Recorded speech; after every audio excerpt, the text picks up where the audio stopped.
waxaanu ka afeefanaynaa in aynan muuqaalkan uga gol lahayn in aynu suurad xumayno juhdi iyo shaqo ay qabteen qof ama koox janaal ama warbaahin kale midkoodna keliyana waxaan uga gol leenahay in aynu wax ku bidhaamino oo dadku wax ugu tusaalayno isla markaana madadaalo ay u noqoto warbixintan.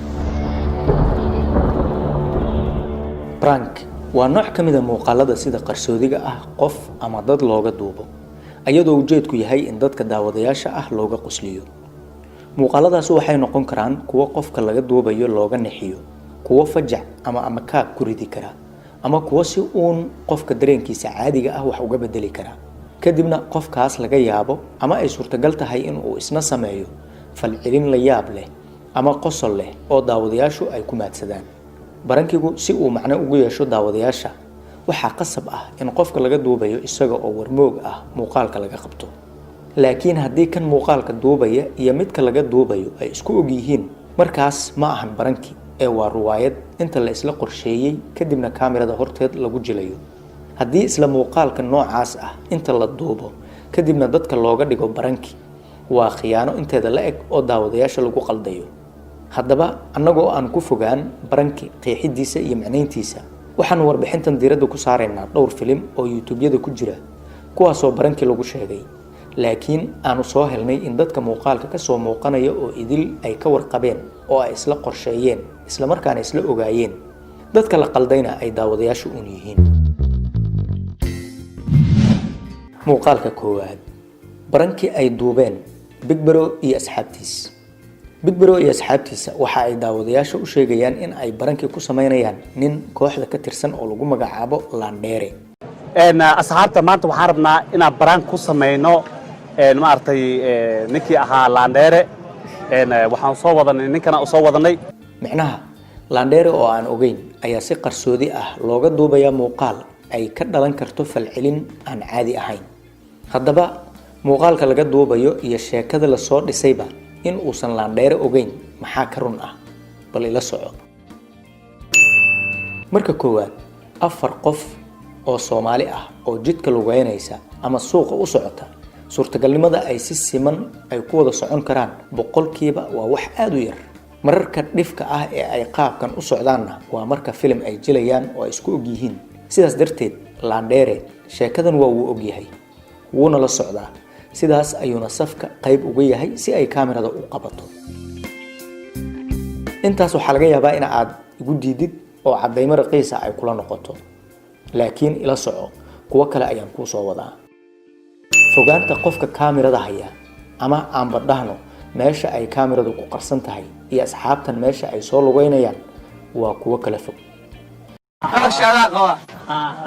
laakiin isweydii, codadkoodu sidee nugu soo gaarayaan? waxaa hubanti ah inay isticmaalayaan microphone wireless ah, yacni microphone aan xarig ku xirnayn. microphonekaas wireless-ka ah haddii uu Landere laftigiisa u xiran yahay ka waran, soo cadayn nagu filan maaha in uu sheekada si fiican u og yahay oo aan muuqaalkan lagu qaldinba. fiiri jeebka bidix ee surwaalka, waxaa si quman loo arki karaa microphone-ka wireless-ka ah ee u xiran ee codka siinaya kaamirada. sidoo kale fiiri gacantiisa bidix, wuxuu afkiisa ugu dhaweynayaa microphone-ka oo jaakada ugu xiran. marka isweydii, qofka isaga oo soo xirtay microphone-kii sheekada lagu jilayay oo haddana aan waxba kala socon sheekada oo la qalday isaga, sidee isku qaban karaan? xaqiiqda ugu dambaysa, markan kii askarinimada jilayay iyo Landere waxay isla gelayaan meel baabuurta gadaashood ah. qofkii kaamirada hayay waxaa ku adkaanaysa in uu helo muuqaal toos ah oo labada qof la wada arki karo. sidaas darteed waxa uu fiirsanayaa angle ama xagal uu ka heli karo muuqaalka oo dhammaystiran. laakiin la yaabku waxa uu yahay meesha uu kaamiramanku fariistay iyo halka ay labada nin taagan yihiin waa wax 2 mitir ama 2 tallaabo aan ka badnayn. kaamirada waxaa lala fadhiyaa lugta hore ee gaariga. Landere iyo ninka ku dhaganna waxay isku haystaan xagga dambe ee gaariga. waa dad aan kala qarsoomayn oo isu muuqda. fiiri ninkan askariga laga matalayo sida uu kaamirada u fiirinayo. bal isweydii, Landere ma arki la yahay qof asxaabtiisa ka tirsan ee meel u dhow kaamira kaga duubaya? waxaan filayaa in aan muuqaalkaas xaqiijin kale nooga harsanayn. muuqaalka labaad, baranki ay duubeen asxaabta Munir Official.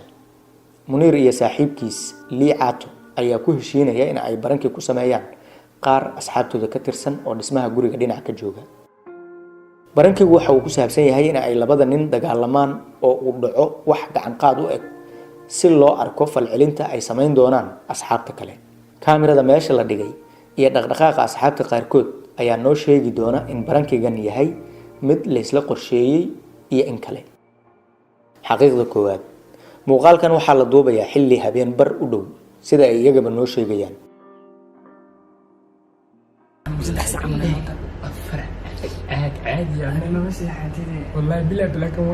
waxaana lagu duubayaa qol sar ah. sidaas darteed qofkii si fiican u fakera wuxuu fahmi karaa in leerka yar ee guriga ku dhegan uusan ku filnayn iftiinka ay kaamiradu u baahan tahay. halkan waxaan ku xaqiijinayaa in la adeegsanayo nal ama faare weyn oo kaamirada ku xiran. halkaas marka ay taagan tahay isweydii, dadka qolka soo geli doona miyaysan arkaynin nalkan weyn ee kaamirada ka iftiimaya, kadibna aysan ogaanaynin in muuqaal laga duubayo. kasoo gudub u imow xaqiiqda labaad. dadka kale celinaya labada nin aad ayay u dadaaleen si muuqaal qurxoon uu u soo baxo. jilliin cajiib ahna way dhigeen, laakiin qaarkood ayaa jilliinku ka halaabay. ficilada ay sameynayaanna waxa ay qeexayaan in wuxuu ay jilliin cad yihiin, kadibna baranki ama magacii kale ee la doonaba ha loo bixiyay.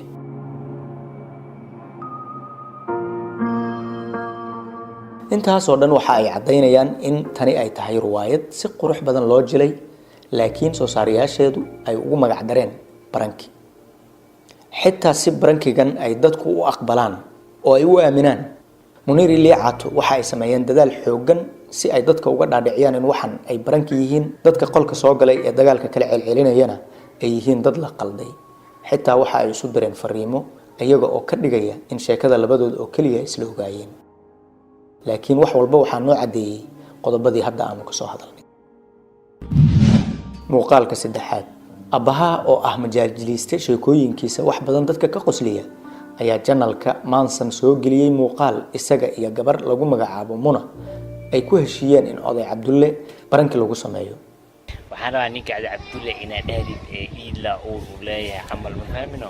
abaha iyo gabadhu waxa ay ku heshiiyeen in oday Cabdulle laga yaabsado isaga oo aan ogeyn muuqaal laga duubo. laakiin u fiirso, muuqaalka soo socda ma baranki baa mise waa wax kale. bahasha si oo usnoo fahmin ya kaamirada. xaqiiqda koowaad, waxay noo sheegeen in kaamirada ay ku qarinayaan armaajo dhar uu ka buuxo dhexdeeda. fiiri xagasha ama angalka ay qabanayso marka ay kaamirada la taagan yihiin armaajada. haddana fiiri marka ay bilaabaan duubista muuqaalka xagasha ay kaamiradu jirto. halkaas waxaa ka cad in aan kaamirada la gelinin armaajada oo uu qof duubayo oo uu isagu maamulayo.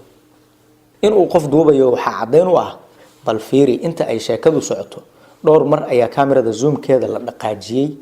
haddaba kaamira armaajo ku dhex qarsan yaa zoomkeeda dhaqaajinaya oo weliba saxaya fareemka muuqaalka. xaqiiqda labaad, fiiri oday Cabdulle wuxuu dhowr jeer soo fiirinayaa kaamirada oo meel agtiisa ah taala. sidee nin kaamira arkaya loo qalday oo looga dhigay in sheeko laga duubayo isagoo aan u jeedin.